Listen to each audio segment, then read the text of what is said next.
সুপ্রিয় ডিএসএমএস ছাত্রছাত্রীবৃন্দ এবং আমার ফলোয়ার যারা দেখছেন এবং সকল সাধারণ জনগণের অবগতির জন্য আজকে আমার এই লাইভে আসা বন্ধুরা, আজকে লাইভে আসার দুটি বিষয় আপনাদেরকে স্মরণ করে দিতে চাই।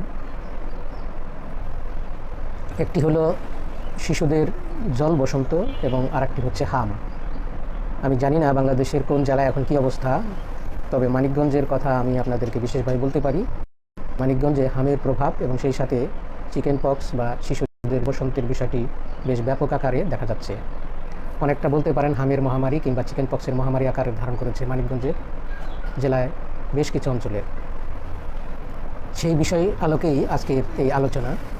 বন্ধুরা, হাম এবং চিকেন পক্স মূলত কিন্তু দুটি ভিন্ন ভাইরাস আক্রান্তের মাধ্যমে হয়।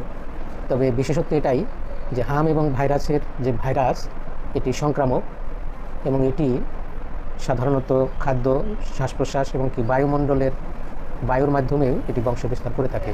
প্রথমেই আলাপ করছি চিকেন পক্স। এটা আমি আগেই বলেছি যে একটা সংক্রমণ রোগ এবং এর বিশেষ ধরনের একটা ভাইরাস দ্বারা সৃষ্ট হয় এবং অনেক সময় কিন্তু এটা ব্যাপক আকারে দেখা যায়। এই যে এই ভাইরাসটি যখন দেখে প্রবেশ করে, তো প্রবেশ করার পরেই কিন্তু বিভিন্ন রকমের যন্ত্রণা দেখা যেতে পারে। গা ম্যাজ করে, হাত পা ব্যথা করে এবং সামান্য জ্বর ওঠে। এমত অবস্থায় প্রথমে শিশুর গায়ে দেখা গেল যে দু একটি ফোসকা দেখা দেয়। তারপর ধীরে ধীরে সমস্ত শরীরেই এই উদ্বেগগুলি, হামের উদ্বেগগুলি, চিকেন পক্সের উদ্বেগগুলি জলপূর্ণ অবস্থায় দেখা দেয়। তবে কোনো কোনো শিশুর ক্ষেত্রে যে বিষয়টি ঘটে সেটা হলো যে অটোইমিউনো যদি স্ট্রং থাকে, অর্থাৎ ভাইটাল ফোর্স যদি শক্তিশালী হয়, তাহলে অনেক ক্ষেত্রে শিশুর ক্ষেত্রে অনেক সময় কম বেশি দেখা যায়। কারো কম দেখা যায়, কারো বেশি দেখা যায়।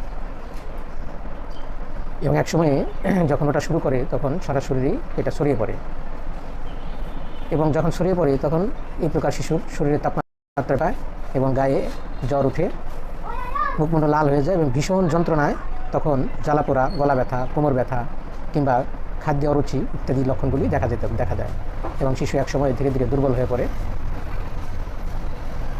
বর্তমানে চিকেন পক্সের ক্ষেত্রে আপনারা দৈনিক পত্রিকাগুলোতে দেখেছেন যে হসপিটাল থেকে রোগী ছাড় করিয়ে নিয়ে হোমিওপ্যাথিক চিকিৎসার ক্ষেত্রে প্রচুর রোগী অগ্রসর হচ্ছে।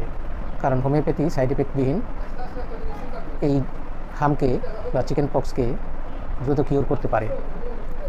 সেই ক্ষেত্রে অ্যাকোনাইট, বেলেডোনা, আমাদের বেরিয়েনাম, ম্যালেড্রিনাম এবং রাস্টক্স এই সমস্ত ওষুধগুলি প্রয়োগ করা যেতে পারে লক্ষণ পেলে। সাবধানতার বিষয়টি হচ্ছে যে এই সমস্ত রোগে আক্রান্ত শিশুর ক্ষেত্রে যে বিষয়টি আমরা সবসময় নজরে রাখবো সেটি হলো শিশুর যেন কোনোভাবেই ডায়রিয়া না দেখা দেয়, অর্থাৎ পেটের গণ্ডগোল না দেখা দেয়।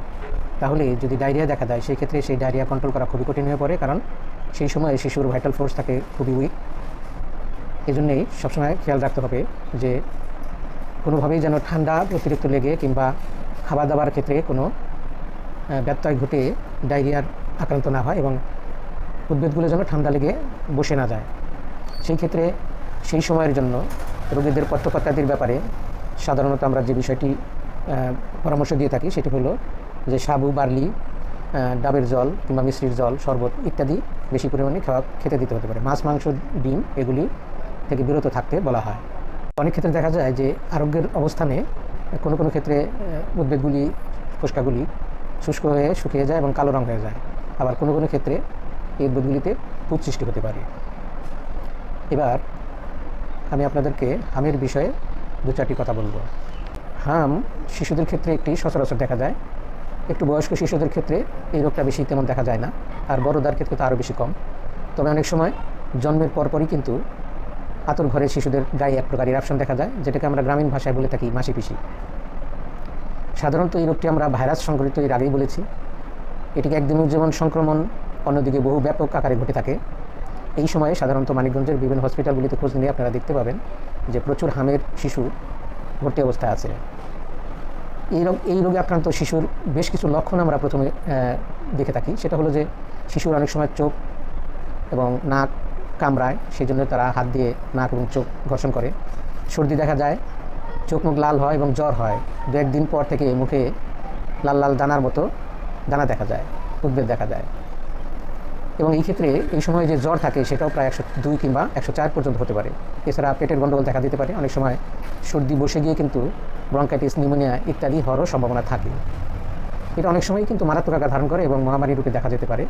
সাধারণত মাসিপিসি রোগে আমরা হোমিওপ্যাথিক ক্ষেত্রে বেলেডোনা ব্যবহার করে থাকি, তবে লক্ষণভেদে রোগীকে বেলেডোনা, ইপিকার, ফালসেটিলা, অ্যাকোনাইট, জেলসিনিয়াম, ওপিয়াম, আর্সেনিক, মার্বোলিন এবং সালফার ইত্যাদি ওষুধগুলি লক্ষণভেদে কিন্তু ব্যবহার করা যেতে পারে।